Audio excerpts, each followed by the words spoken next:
2월 26일 KMA 뉴스브리핑입니다.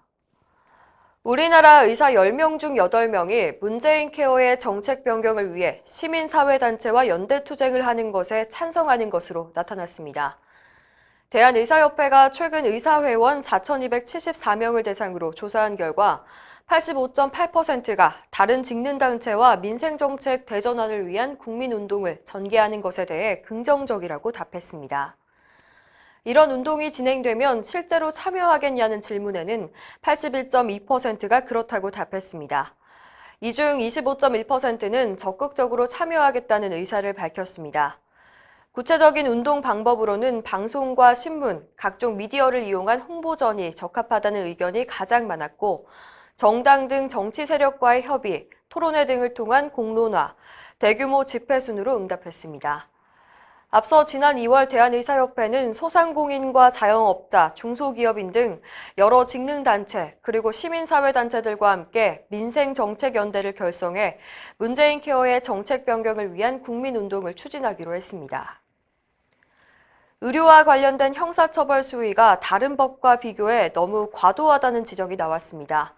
하태훈 고려대 법학전문대학원 교수는 21일 의료법학회 학술대회에서 현행 보건범죄 단속특별법은 영리를 목적으로 무면허 의료행위를 한 경우 최대 무기징역에 처하도록 하고 있다면서 사형을 제외하고 형법상 가장 무거운 범죄라고 설명했습니다. 살인죄의 법정형이 무기 또는 5년 이상 징역, 강간죄는 3년 이상 유기징역인 것과 비교하면 법정형의 하한선이 매우 높다는 겁니다. 또 환자 유인 행위를 하면 3년 이하 징역에 처하고 의료인이 진료기록부에 서명을 하지 않으면 300만 원 이하 벌금에 처하도록 하는 것도 불법의 정도에 비해서 너무 지나치다고 지적했습니다. 반면 의료인의 의무를 위반해 사람의 생명이나 신체에 해를 끼친 경우에 형사처벌이 아닌 면허 취소로 규정한 것은 문제가 있다며 이런 처벌의 불균형을 바로잡을 필요가 있다고 밝혔습니다. 충청남도 서천군이 원격의료 사업을 추진하려 하자 이 지역 의사들이 반발하고 나섰습니다. 충남의사회에 따르면 서천군은 최근 커뮤니티 케어라는 사업을 추진하고 있는데요. 모바일 원격의료 기기를 사용해서 만성질환자를 진료하는 내용이 들어 있습니다. 서천군은 이 사업을 위해 보건소에 근무하는 공중보건 의사들에게 원격의료를 지시했다가 공보의들이 오진 위험성이 크다며 참여를 거부하자 처벌하겠다고 경고했습니다. 25일 충남의사회는 검증되지 않은 모바일 원격 진료를 하도록 하는 것은 군민 전체를 마루타로 만드는 것이라면서 서천군수의 공개적인 사과와 원격의료 사업의 중단을 요구했습니다. 어제 전해드렸었죠. 보수단체 회원들이 이국종 아주의대 교수를 규탄하는 집회를 병원 앞에서 했는데요. 대한의사협회는 명백한 진료 방해라며 용납할 수 없다고 비판했습니다. 의협은 25일 성명을 통해 개인에 대한 비판은 자유지만 의사의 진료 행위를 방해하고 환자의 안전을 위협하는 행위는 의료기관 내 폭력과 다를 바 없는 몰상식한 행위라고 지적했습니다.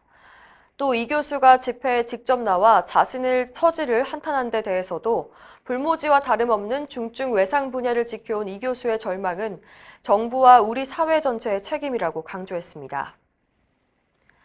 환자가 휘두른 흉기에 숨진 고 임세원 교수가 의사자로 인정되지 않았습니다. 의협은 깊은 유감을 표했습니다. 정부는 지난 6월 의사상자 심의위원회에서 임 교수를 의사자로 인정하지 않기로 결정했습니다. 사건 당일 임 교수가 다른 사람들을 구조하려 한 행위가 직접적이고 적극적이지 않았다는 이유입니다. 이에 대해 의협은 당시 환자가 흉기를 휘두를 때 임 교수는 도망치거나 숨지 않고 주변 사람들이 해를 입지 않도록 진료실 밖으로 나와 위험을 알리다가 참혹한 일을 당했다며 고인의 이런 숭고한 뜻을 이해하지 못한 정부의 결정은 비인간적이라고 비판했습니다. 현재 유족들은 의사자 불인정에 대해 행정 소송을 진행 중인데요. 의협은 법정에서 올바른 결론이 나길 바란다며 유족들을 위로하고 응원한다고 밝혔습니다. 이상으로 뉴스브리핑을 마칩니다. 자세한 사항은 의협신문을 참고하시길 바랍니다.